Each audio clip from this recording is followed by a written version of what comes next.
Hello বন্ধুরা, দেখো এই প্রচণ্ড গরমে রুটি করছি। রুটি হবে, মানে হয়ে গেছে রুটি। তারপরে তো একটা তরকারি করেছি, কুমড়ো আলু পেঁয়াজ কাঁচা লঙ্কা দিয়ে একটা তরকারিও করেছি। এই দেখো সবুজ মুগ ডাল দিয়ে একটা ঘুগনি করেছি।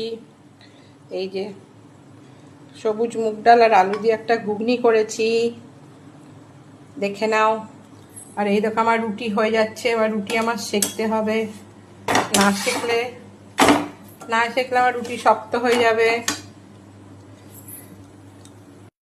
দেখো মেয়ের খাবার রেডি, বড় ছেলেকে খেতে দিয়ে দিয়েছি, ছোট জনেরও খাওয়া হয়ে গেছে। আর এই যে মেয়ের খাবার যাচ্ছে, সব রেডি। বাই।